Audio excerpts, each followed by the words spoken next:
To make meringues, you really only need a few ingredients. The key things are going to be the eggs, or egg whites technically, and white sugar. You also want to add some cream of tartar, salt, and some vanilla extract.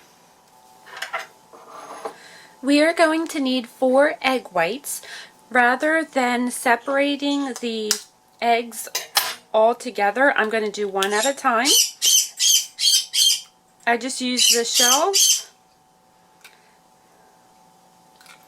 to kind of go back and forth to get the egg out, and then we're just going to toss that off to the side. I'll just make scrambled eggs later.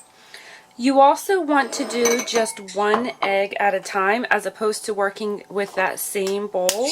Reason for that is because meringues cannot have any egg yolks in them, or they will not form those stiff peaks that we need.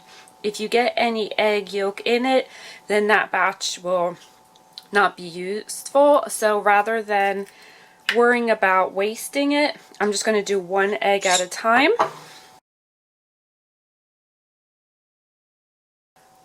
We are going to add our egg whites to our mixing bowl, and I'm going to use the whisk attachment to get it to blend a little bit until it starts forming soft peaks.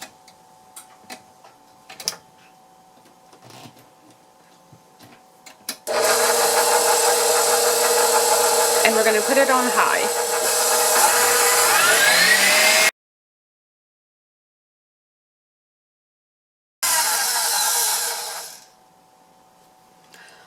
Once they start getting white like this, we can start adding our sugar. We're putting in about a cup of sugar, so 1 cup of sugar for the 4 egg whites, but we're not going to put it all in at one time. You want to put in roughly about 1 tablespoon at a time. Let it incorporate for like 15-20 seconds. And then we're going to add another tablespoon. So we're going to do this in a much slower process, just so that way the sugar gets completely incorporated. So I'm going to turn this on again to high, and I'm just going to start adding the sugar little by little.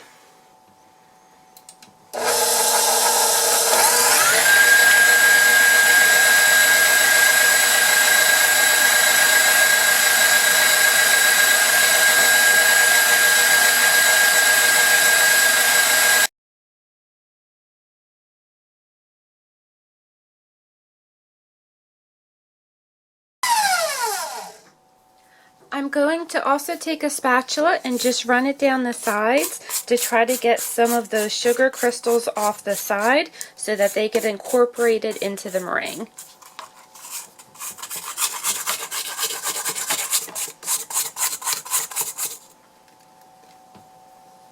And then blend again.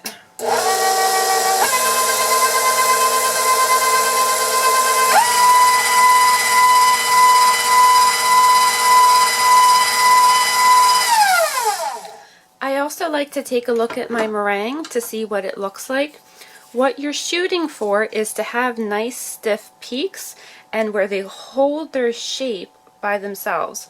So see how if I hold this up, the meringue is not falling down, so it's getting nice stiff peaks.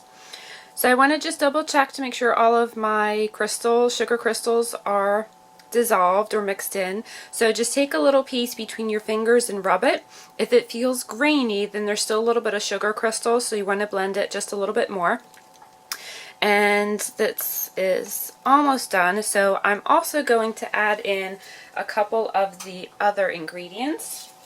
We're going to do 1 teaspoon of vanilla,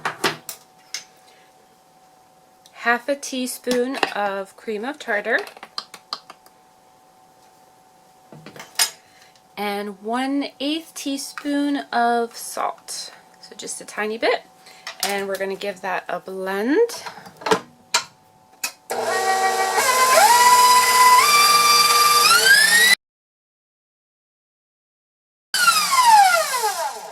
And I'm going to check it, see if it feels grainy.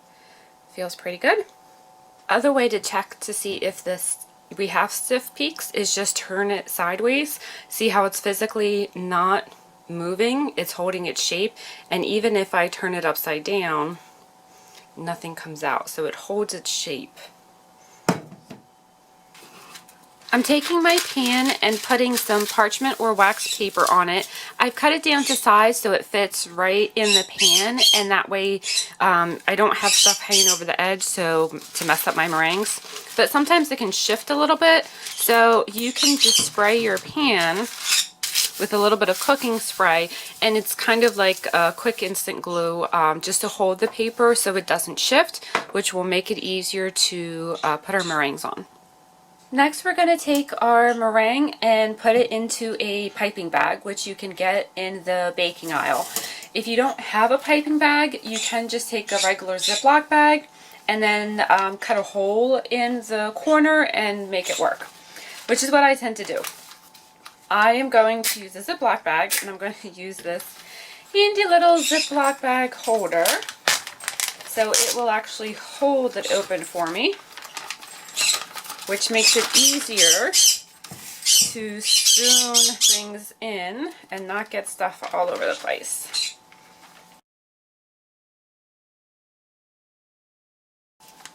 Alright, when we have everything in our bag, we're going to seal it. Leave yourself a little bit of an air hole, and then we're going to squeeze everything down into this bottom corner.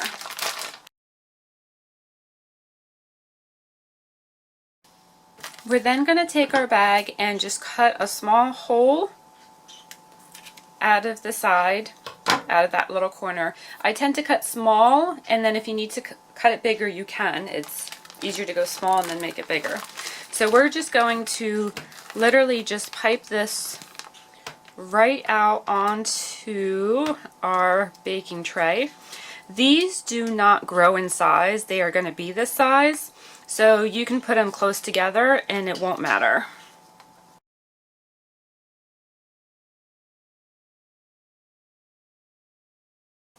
We're now going to put them into our oven.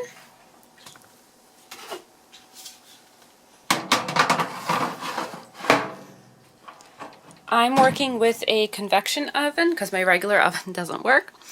We are going to set the temperature for 225. If you were doing this with a regular oven, you would want to preheat your oven. And I like to bake them for 2 hours. Now, normally you'll see recipes that are calling for doing this for 1 hour. And the difference between that is the outside will be hard, but the inside is a little bit chewy. I personally prefer when they are completely hard. I don't like it chewy, so I tend to bake mine for at least 2 hours because that dries them out more. My convection oven doesn't let me do 2 hours at a time, so I have to do 1 hour and then I'll come back and hit it for 1 hour again. Once they finish baking after the 2 hours, you can turn off your oven and let them stay there in the oven for another half hour, just so that they can completely cool and dry out.